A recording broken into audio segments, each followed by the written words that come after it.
ચાલો તો હવે આપણે જે છે એ ઉદ્દીપક વિશેની જે માહિતી મેળવતા હતા એ ઉદ્દીપક વિશેની માહિતીમાં આગળ વધીએ.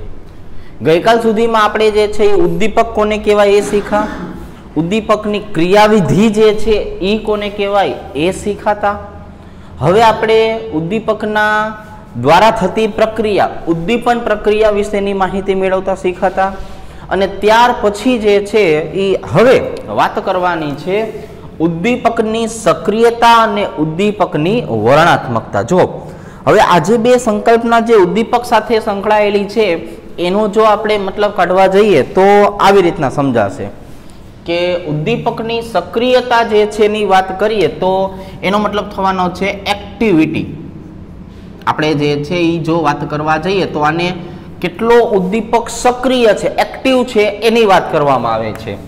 બીજા નંબરની વાત કરીએ તો ઉદ્દીપકની વર્ણનાત્મકતા. વર્ણનાત્મકનો મતલબ થાય પસંદગી, એને કહેવામાં આવે છે સિલેક્ટિવિટી. તો એનો મતલબ છે એ ઉદ્દીપકને તમારે કઈ રીતના સિલેક્ટ કરવાનો છે અને ઉદ્દીપક કઈ રીતનો એક્ટિવ છે, આ બંને બાબતને આધારે જે છે એ પ્રક્રિયા માટે ઉદ્દીપકની પસંદગી જે છે એ પસંદગી થતી હોય છે. ફોર એક્ઝામ્પલ આપણે જે છે એ વાત કરીએ તો આપણે આવી રીતે કહીશું ને કે ઉદ્દીપકની જે સક્રિયતા જે છે એની વાત કરીએ તો ઉદ્દીપક એટલો સક્રિય હોવો જોઈએ કે જેથી એ પ્રક્રિયકના અણુઓ જે છે એને પોતાની તરફ આકર્ષિત કરી શકે, પણ એટલો બધો પણ સક્રિય ન હોવો જોઈએ કે આકર્ષિત થયેલા જે ઘટકો જે છે એને પોતાની જ સપાટી સાથે જકડી રાખે અને જકડી રાખ્યા પછી એને નિપજને મુક્ત જ ન થવા દે. મતલબ એવું થયું કે ભાઈ પ્રક્રિયકો જે છે એનું ઉદ્દીપકની સપાટી ઉપર અધિશોષણ થવું જરૂરી છે, તો સાથે સાથે નિપજના અણુનું અપશોષણ થવું પણ જરૂરી છે.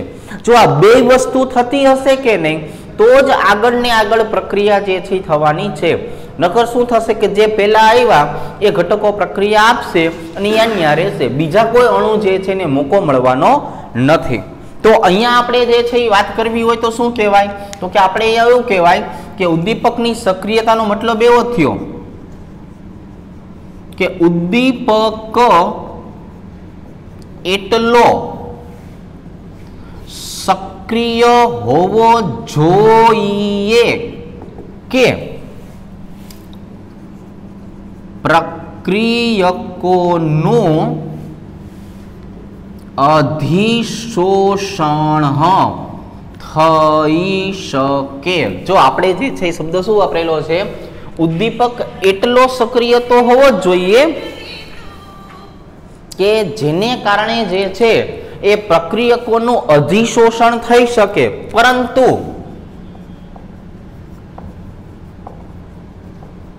એટલો બધો પણ સક્રિય ન હોવો જોઈએ કે નિપજનું અપશોષણ થઈ શકે નહીં. જો તો અહીંયા આપણે એકની એક વાત જે છે એ બે વાર રજૂ કરી દીધી છે કે ભાઈ પ્રક્રિયકનો અણુ જે છે એનું અધિશોષણ તો થઈ ગયું, પણ નિપજ જે છે એનું પણ શું થવું જોઈએ, અપશોષણ થવું જોઈએ, જેથી બીજા પ્રક્રિયકો જે છે એ બીજા પ્રક્રિયકોને પણ મોકા મળી શકે. પરંતુ એટલો બધો પણ સક્રિય ન હોવો જોઈએ કે નિપજનું અપશોષણ થઈ શકે નહીં. એટલે આપણે જે છે ઉદાહરણ તરીકે પાણી બનાવવાની જો વાત કરીએ તો આપણે આવી રીતે દર્શાવશું કે ભાઈ હાઇડ્રોજન અને ઓક્સિજન જે છે એને જો આપણે પ્લેટિનમ જેવા નિષ્ક્રિય વિદ્યુત ધ્રુવ જે છે એની સપાટી ઉપર આકર્ષિત કરીએ તો એ પ્લેટિનમ જેવા નિષ્ક્રિય ધ્રુવ ઉપર આકર્ષિત તો થવા જોઈએ, પણ સાથે સાથે બનેલા પાણીના જે અણુઓ જે છે એ ત્યાંથી જે છે એ મુક્ત થતા રહેતા હોવા જોઈએ. એટલે હાઇડ્રોજન અને ઓક્સિજન જે છે એના કારણે જે છે એમનું અધિશોષણ શક્ય બનવું જોઈએ અને નિપજનું અપશોષણ પણ શક્ય બનવું જોઈએ. એવા પ્રકારનો ઉદ્દીપક જે છે એ ઉદ્દીપકને કહેવામાં આવે છે સક્રિય ઉદ્દીપક. એક્ટિવ ઉદ્દીપક. તો આ જે છે એ કોણ કહેવાય? પ્રક્રિયકો. તો પ્રક્રિયકોનું શું થવું જોઈએ? તો કે પ્રક્રિયકોનું અધિશોષણ થવું જોઈએ. અને આને જે છે એ શું કહેવામાં આવે છે? આને નિપજ કહેવામાં આવે છે. નિપજનું શું થવું જોઈએ? તો કે નિપજનું અપશોષણ થવું જોઈએ. આને કહેવાય ઉદ્દીપકની સક્રિય સાઇટ. હવે આપણે વાત કરવાની છે ઉદ્દીપકની વર્ણનાત્મકતા. વર્ણનાત્મકતા જે છે એનો સારો શબ્દ છે સિલેક્ટિવિટી, સિલેક્ટ કરવો. હવે અહીંયા આપણે એવું સમજાવશું કે પ્રક્રિયકો એક જ પ્રકારના છે, પણ તમે જેવા પ્રકારનો જે છે ઉદ્દીપક વાપરો છો ને, તો એ ઉદ્દીપકને આધારે આપણને જે છે એ આધારે આપણને નિપજ મળે છે. તો ઉદ્દીપક જે છે એ બદલાતો જશે ને, તો સાથે સાથે આપણને જે છે એની નિપજ જે છે એ નિપજ પણ બદલાતી જશે. જો ફોર એક્ઝામ્પલ આપણે ડાયરેક્ટ અહીંયા ઉદાહરણથી સમજીએ કે ભાઈ આપણી પાસે જળવાયુ છે. કોણ છે? જળવાયુ. જળવાયુનો મતલબ આપણને ખબર છે, કાર્બન મોનોક્સાઇડ અને હાઇડ્રોજનનું જે મિશ્રણ છે એને આપણે જે છે શેના તરીકે ઓળખીએ છીએ? તો કે એને આપણે ઓળખીએ છીએ જળવાયુ તરીકે. હવે તમે જો આ જે જળવાયુ જે છે એની જો વાત કરીએ તો હજી જે છે એ આપણે આવી રીતે સમજાવશું. જો કે ભાઈ જળવાયુ જે છે એના માટે આપણે જે છે એ અહીંયા હાઇડ્રોજનની સંખ્યા 3 લઈએ, અહીંયા હાઇડ્રોજનની સંખ્યા 2 લઈએ, અહીંયા હાઇડ્રોજનની સંખ્યા 1 લઈએ. સાથે સાથે આપણે વાત શું થઈ? ઉદ્દીપકને બદલતો રહેવો છે. તો કે પહેલા માટે આપણે નિકલ ઉદ્દીપક જે છે એની વાત કરીએ, બીજા માટે આપણે કોપર ઉદ્દીપક જે છે એની વાત કરીએ, ત્રીજા માટે આપણે કોપરની સાથે ઝિંક ઓક્સાઇડ અને ક્રોમિયમ ટ્રાયોક્સાઇડ જે છે એનું મિશ્રણ પણ લેતા જઈએ. તો શું કર્યું કે પ્રક્રિયક જો તમે એક જ પ્રકારનો છે જળવાયુ, પરંતુ આપણે જે છે ઉદ્દીપકને શું કર્યું? બદલી નાખ્યું. જો તમે ઉદ્દીપકને બદલી નાખશો કે નહીં, તો આપણને અહીંયા જે છે એ નિપજ જે છે એ કઈ મળવાની છે? તો કે ભાઈ નિપજ તમે જોશો તો નિપજ મળે છે મિથેન વત્તા પાણી. બીજા નંબરની જો વાત કરીએ તો બીજા નંબરમાં આપણને નિપજ શું મળે છે? મિથેનોલ મળે છે. અને ત્રીજાની જો વાત કરીએ તો ત્રીજામાં આપણને નિપજ મળે છે મિથેનાલ. બરોબર છે, જેને આપણે ફોર્માલ્ડિહાઇડ પણ કહીએ છીએ, મિથેનાલ પણ કહીએ છીએ. તો અહીંયા તમે જોશો તો બધા જે છે એ કોણ છે? તો કે જળવાયુના જ ઘટકો છે. પરંતુ પહેલાની અંદર આપણને નિપજ તરીકે કોણ મળે? મિથેન મળે. બીજાની અંદર આપણને કોણ મળે? મિથેનોલ મળે. અને ત્રીજાની અંદર કોણ મળે? મિથેનાલ મળે. કોણ મળે? મિથેનાલ મળે છે. તો હવે આપણે જે છે અહીંયા જોઈ શકીએ છીએ કે અહીંયા આપણને જે છે એ ઘટકો આ પ્રકારના જે છે એ ઘટકો મળે છે. બરોબર છે. ચાલો તો આને યાદ રાખવું હોય તો શું કહેવાય? તો કે આલ્કેનનું ઓક્સિડેશન કરો તો કોણ મળે? આલ્કોહોલ. અને આલ્કોહોલનું ઓક્સિડેશન કરો તો કોણ મળે? આલ્ડીહાઇડ. એટલે એમ પણ યાદ રહી જાય. અહીંયા તો આપણે કીધું છે 3, 2 અને 1. તો હવે આપણે જે છે એ આ જે પહેલું બોર્ડ જે છે એની જો ચર્ચા કરીએ તો એની અંદર જે છે શું શીખેલા છીએ? તો કે એની અંદર આપણે આવા પ્રકારની માહિતી જે છે એ માહિતી શીખેલા છીએ કે ઉદ્દીપકની સક્રિયતા એટલે શું અને ઉદ્દીપક જે છે એની વર્ણનાત્મકતા જે છે એટલે શું થાય. આ બંને ઘટકો જે છે એ બંને ઘટકોની ચર્ચા જે છે એ ચર્ચા આપણે કરેલી છે. ક્લિયર? તો અહીંયા સુધીની જે છે એ મેટર હવે આપણને આખી સમજાઈ જશે. તો આને કહેવાય ઉદ્દીપકની સક્રિયતા, આને કહેવાય ઉદ્દીપકની વર્ણનાત્મકતા. ચાલો હવે આપણે જે છે એ બોર્ડ નંબર 2 ઉપર જઈએ અને એક નાનકડો એવો મુદ્દો જે છે એ મુદ્દો શીખવાનો છે. બરાબર? ત્યાર પછી આપણે જે છે ઉદ્દીપક ઉપરથી ઉત્સેચક તરફ જવાનું થશે. પરંતુ હાલ આપણે જે છે શું કરવાની વાત થઈ? તો કે હાલ આપણે જે છે એ ઉદ્દીપકનો એક નાનકડો મુદ્દો જે છે એ પણ શીખીએ. ચલો બોર્ડ નંબર 2 ની આપણે વાત કરીએ. એને કેવું છે? આકાર વર્ણનાત્મક ઉદ્દીપન. અને આપણે નામ શું આપવાનું છે? આકાર વર્ણનાત્મકતા, વર્ણનાત્મક ઉદ્દીપન. જો હવે જે આકાર વર્ણનાત્મક ઉદ્દીપન જે છે અહીંયા આપણે એક વિશિષ્ટ ઉદાહરણ જે છે એ શીખવાનું છે, જેને કહેવામાં આવે છે જીઓલાઇટ. શું કહેવામાં આવે છે? જીઓલાઇટ તરીકે ઓળખવામાં આવે છે. હવે આ જે જીઓલાઇટની જો વાત કરીએ તો એ એક પ્રકારનો આકાર વર્ણનાત્મક ઉદ્દીપક છે, જેનો મતલબ એવો થાય કે ઉદ્દીપક જે છે એ પ્રક્રિયક અને નિપજ એમ બંને ઘટકોના અણુના કદ ઉપર આધારિત છે. આવા ઉદ્દીપન પ્રક્રિયાને કહેવામાં આવે છે આકાર વર્ણનાત્મક ઉદ્દીપન. તો જો આપણે લખી નાખશું, જ્યારે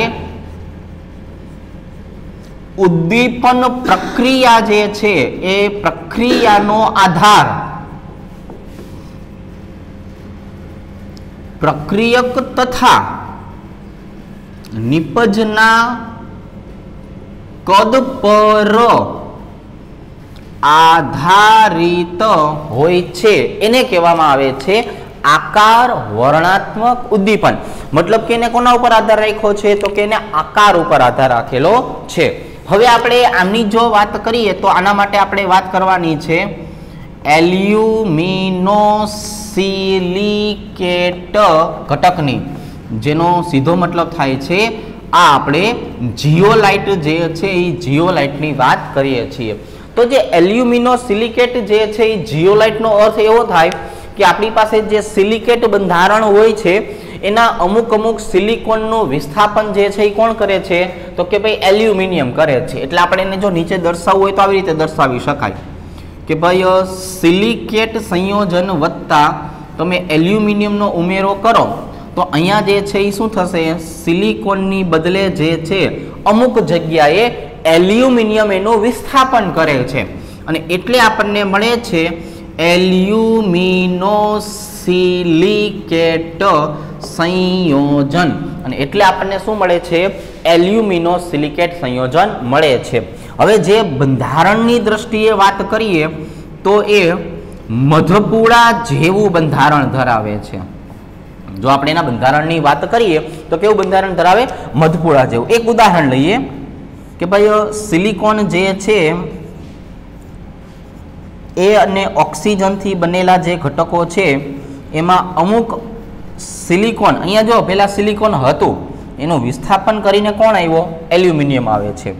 અને એની સાથે જે છે એ હવે આ બંધારણ જે છે એ બંધારણને આપણે જોડાયેલું દર્શાવી શકાય આવી રીતે.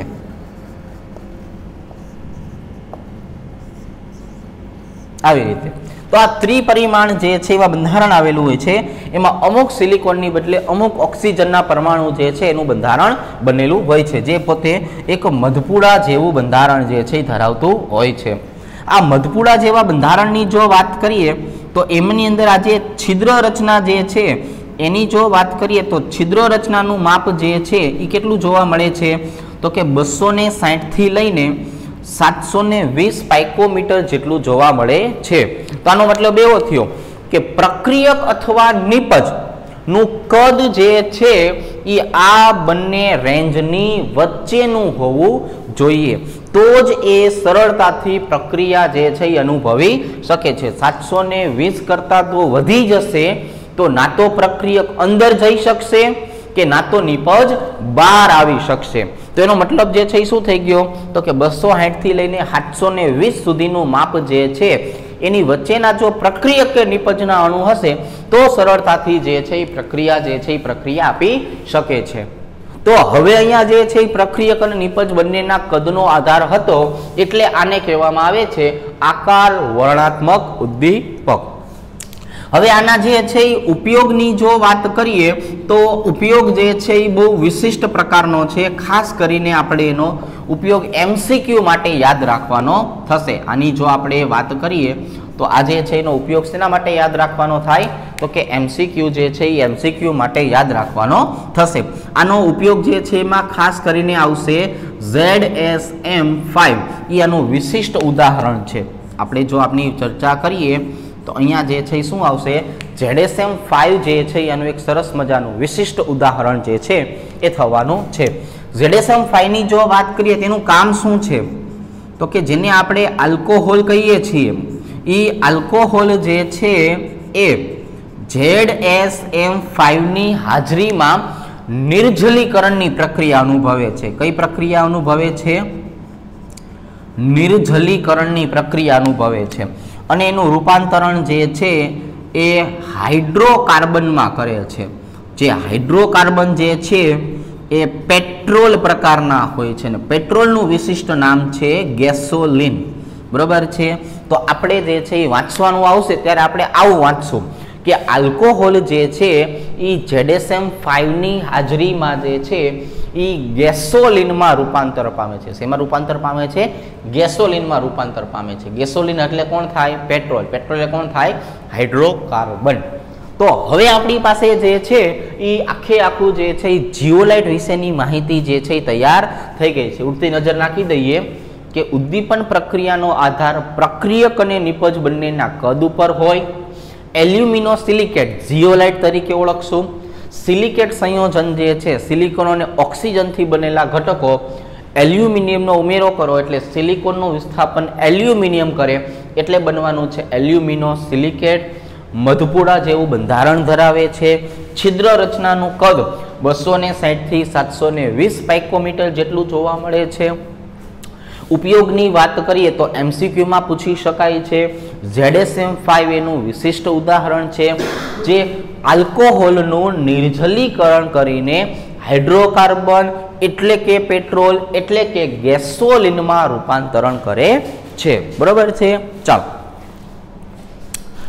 હવે આપણે જે ઉદ્દીપક શબ્દ વાપરેલો છે એ ઉદ્દીપકની જેવી જ ક્રિયાવિધિ જૈવ રાસાયણિક ઘટકમાં આપનારો પદાર્થ જે છે જેને આપણે ઉત્સેચક તરીકે ઓળખવાનું છે. પ્રોટીન ઘટક જે છે એ ઉત્સેચક તરીકે વર્તા હોય છે. તો હવે આપણે થોડાક એવા ઉત્સેચકના ઉદાહરણો જે છે એ સમજવાના થશે. એટલે આપણે જે છે એ ઉત્સેચક ઉદ્દીપન પ્રક્રિયા જે છે એ શીખવાની થશે, જેની અંદર એક તાળું અને ચાવી નમૂનો આવશે, જેને આપણે જે છે એ ઓર્ગેનિકના ચેપ્ટર જે છે એમાં શીખવાનું રાખશું. અત્યારે આપણે માત્ર ઉત્સેચક શબ્દ જે છે એ ઉત્સેચક શબ્દની જ માહિતી મેળવવાની થશે, બરોબર. ચાલો તો બોર્ડ નંબર 3 જે છે એમાં આવી જઈએ. અને હવે આપણે જે છે એ શેની ચર્ચા કરવાની છે? તો કે હવે આપણે ચર્ચા કરવાની છે ઉત્સેચક ઉદ્દીપન. હજુ ઉદ્દીપન શબ્દ જે છે ઉદ્દીપક અને ઉત્સેચક બંને સાથે સંકળવામાં આવે. કારણ શું છે કે પ્રક્રિયાના વેગમાં થતો વધારો છે ને એને ઉદ્દીપન કાર્ય કહેવાય. તો એ ઉદ્દીપન કાર્ય ઉદ્દીપક દ્વારા થતું હોય, ઉત્સેચક દ્વારા પણ થતું હોય.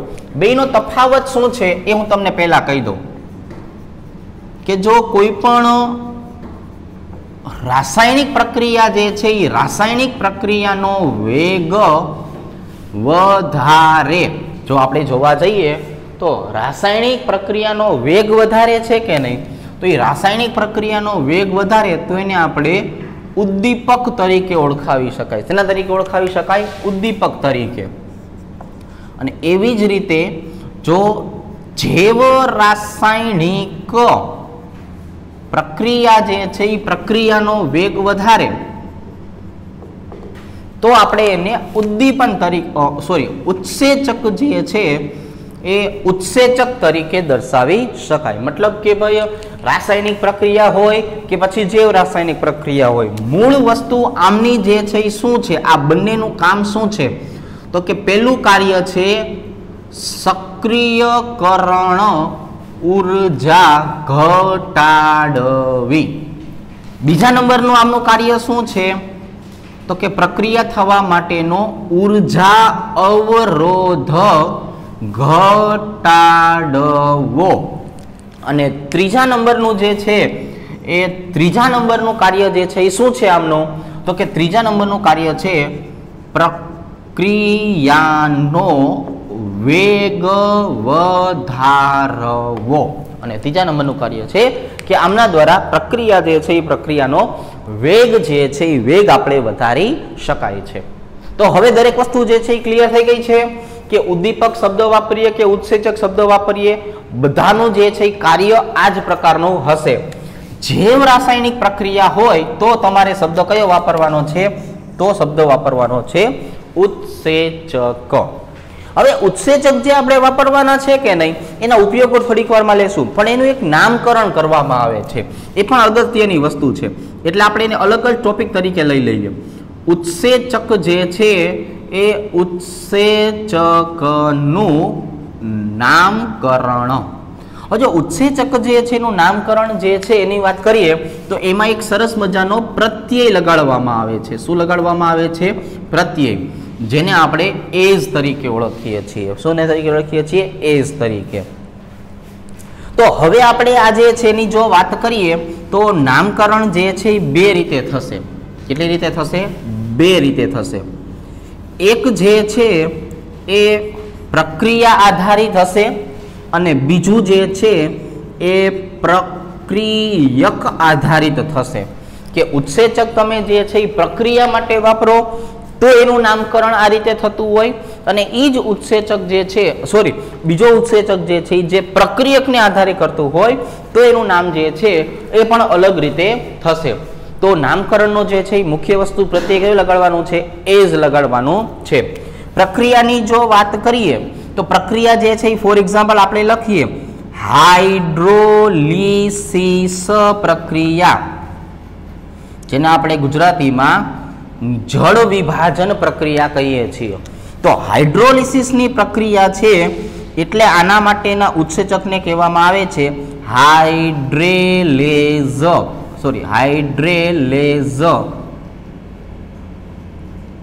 તરીકે ઓળખવામાં આવે છે.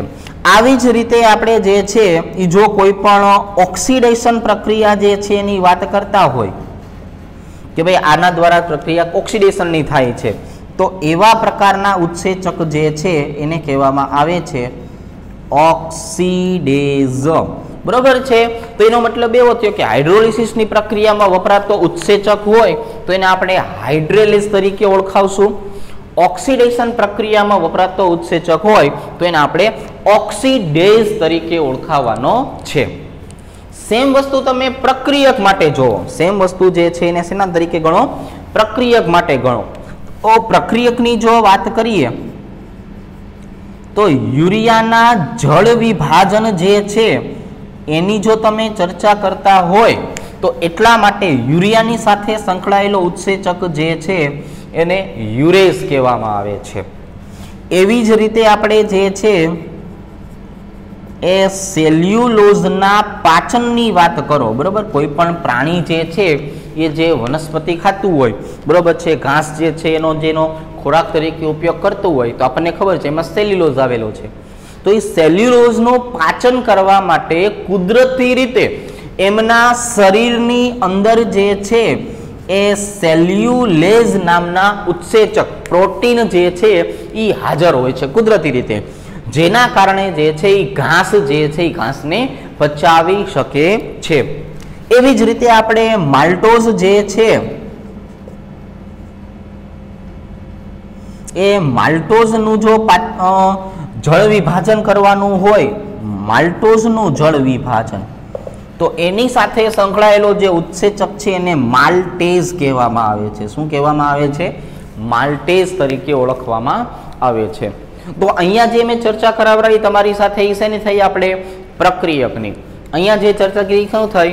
પ્રક્રિયાની. એક વખત ફરીથી ઉત્સેચક દ્વારા થતું ઉદ્દીપન જે છે એની જો આપણે વાત કરીએ તો આવી રીતે દર્શાવશું કે કોઈ પણ રાસાયણિક પ્રક્રિયાનો વેગ વધારનાર ઘટક એનું નામ ઉદ્દીપક છે. કોઈ પણ જૈવ રાસાયણિક પ્રક્રિયાનો વેગ વધારનાર ઘટક એને ઉત્સેચક કહેવામાં આવે છે. સક્રિયક ઊર્જા ઘટાડવી, ઊર્જા અવરોધ ઘટાડવો, પ્રક્રિયાનો વેગ વધારવો, આ તમામ પ્રકારનું કાર્ય જે છે એ કોણ કરે છે? એ ઉત્સેચક અને ઉદ્દીપક કરે છે. હવે જો આપણે ઉત્સેચકની જો શરૂઆત કરીએ એ પહેલા એનું નામકરણ શીખવું પડશે કે કોઈ પણ ઘટક છે ઉત્સેચક છે તો આપણે એને એઝ પ્રત્યે લગાડવો પડે. તો આવું નામકરણ કેટલી રીતે થતું હતું? તો કે નામકરણ બે રીતે થતું હતું. એક પ્રક્રિયા જે છે એને આધારિત હતું, બીજું પ્રક્રિયક જે છે એ પ્રક્રિયક આધારિત હતું. તો જો આપણે હાઇડ્રોલિસિસની પ્રક્રિયાની વાત કરીએ, જળ વિભાજન પ્રક્રિયાની વાત કરીએ તો હાઇડ્રોલિસિસ ઉપરથી હાઇડ્રેલેઝ અને ઓક્સિડેશન ઉપરથી ઓક્સિડેઝ. એવી જ રીતે યુરિયાના જળ વિભાજનને આધારે યુરેઝ, સેલ્યુલોઝના પાચન માટે સેલ્યુલેઝ અને માલ્ટોઝના જળ વિભાજન માટે માલ્ટેઝનો ઉપયોગ કરી શકાય છે. હવે આપણે જે છે એ શું કરવું છે? તો કે હવે આપણે જે છે એ આવા ઉત્સેચકોના થોડા ઘણા ઉદાહરણો જે છે એ શીખવા છે.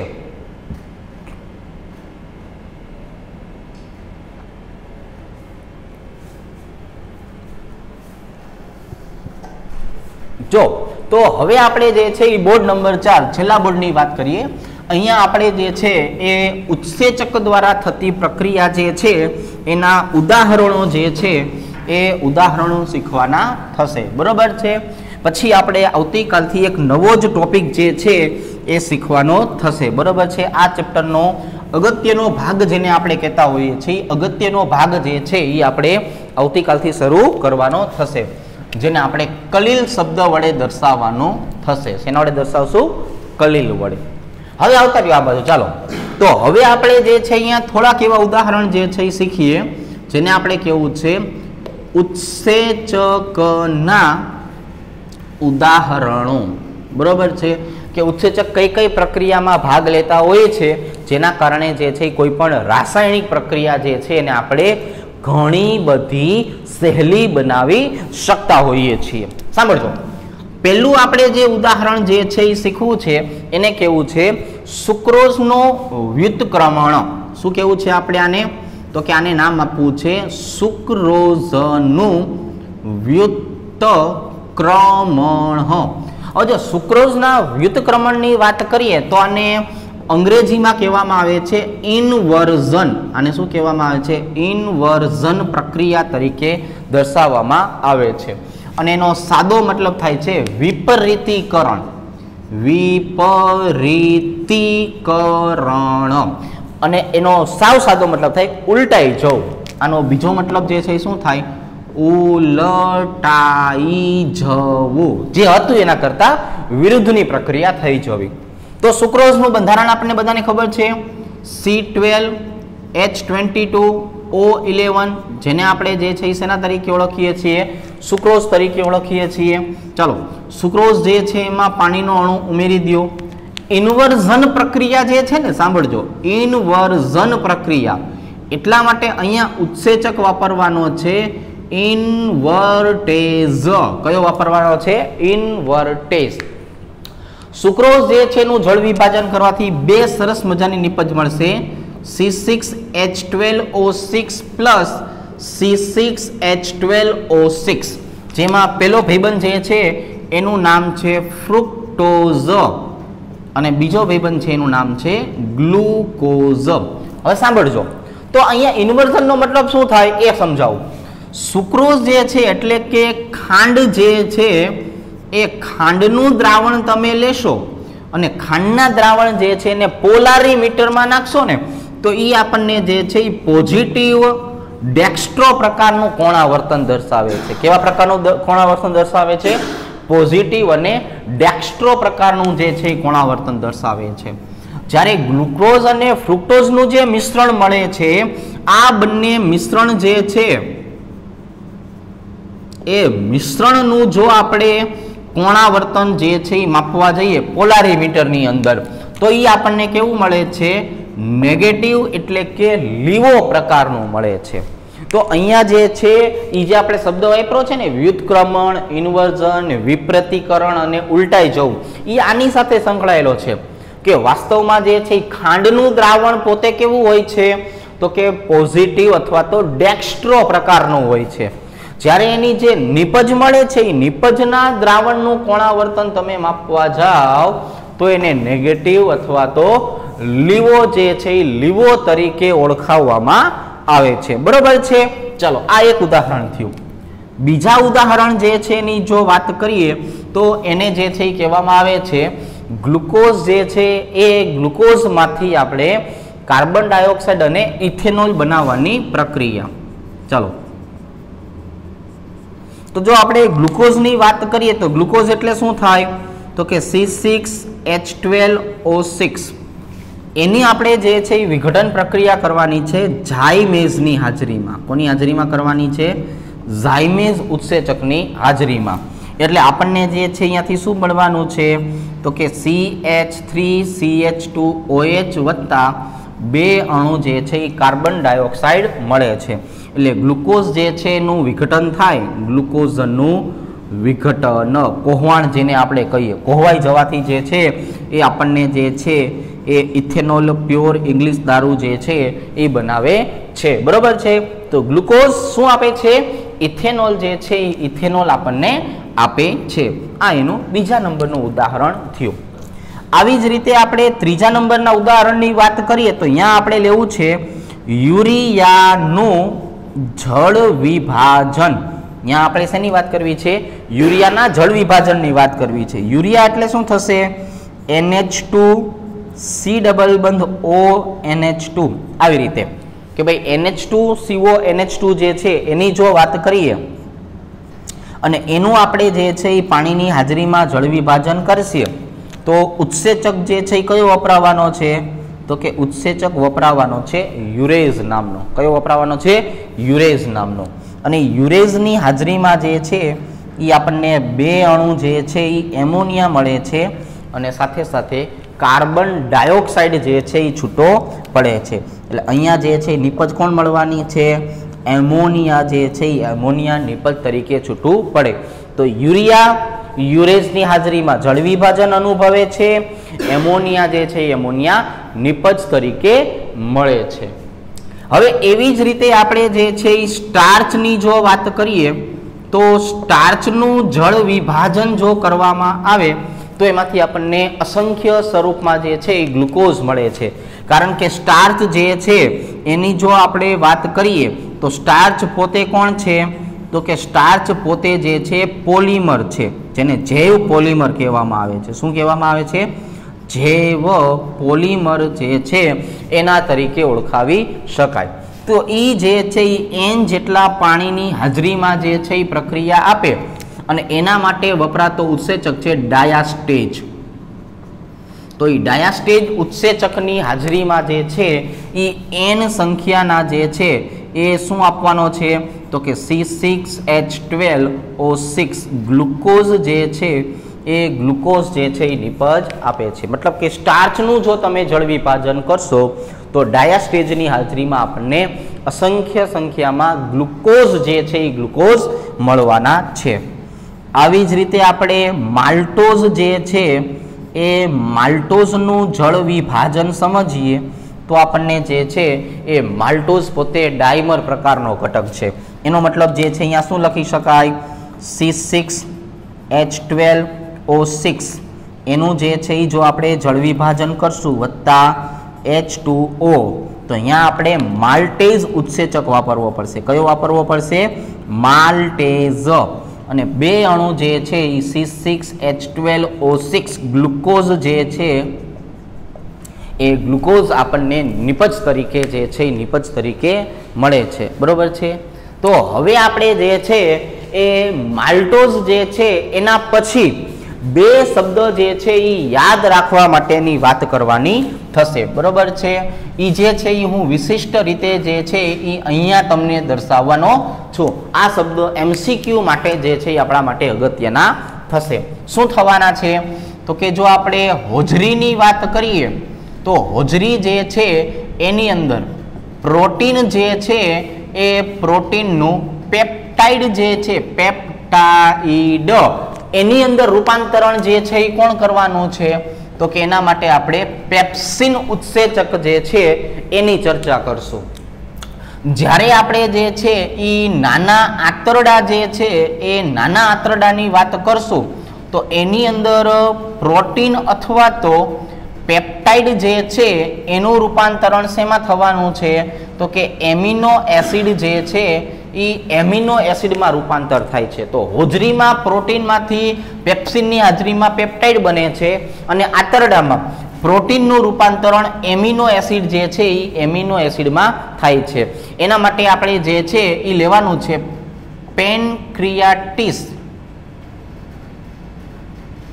ટ્રિપ્સિન. આ ઉત્સેચક જે છે એની હાજરીમાં જે છે એમિનો એસિડ જે છે એ એમિનો એસિડમાં રૂપાંતરણ થાય છે. અને આવી જ રીતે દૂધ જે છે એમાંથી જો આપણે દહીં બનાવવાની વાત કરતા હોય તો દૂધમાંથી દહીં બનાવવાની પ્રક્રિયા જે છે એ લેક્ટોબેસિલસ એ ઉત્સેચક જે છે એની હાજરીમાં જે છે થતી હોય છે, બરોબર છે। તો આ જે ત્રણ શબ્દો જે છે એ ત્રણ શબ્દો આપણે યાદ રાખવાના છે જે ઉચ્ચારણ પ્રમાણે બદલાઈ શકે છે। આની જો આપણે વાત કરીએ તો આજે છે એ ઘટકો શું થવાના છે તો કે એ ઉત્સેચકો જે છે એ પોતા આપણે જે ઉચ્ચારણ કરીએ એના આધારે બદલાઈ શકે છે, પછી આપણે જે છે ને અલગ અલગ રીતે પણ દર્શાવી શકીએ।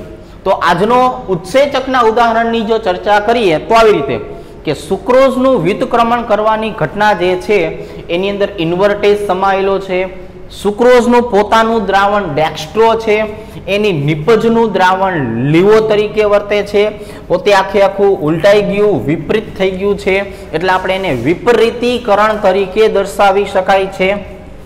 ગ્લુકોઝની વાત કરીએ તો ગ્લુકોઝનું વિઘટન જે છે એ ઝાયમેઝની હાજરીમાં ઇથેનોલ અને કાર્બન ડાયોક્સાઇડ જે છે એની અંદર આપણે દર્શાવી શકીએ છીએ, બરોબર છે।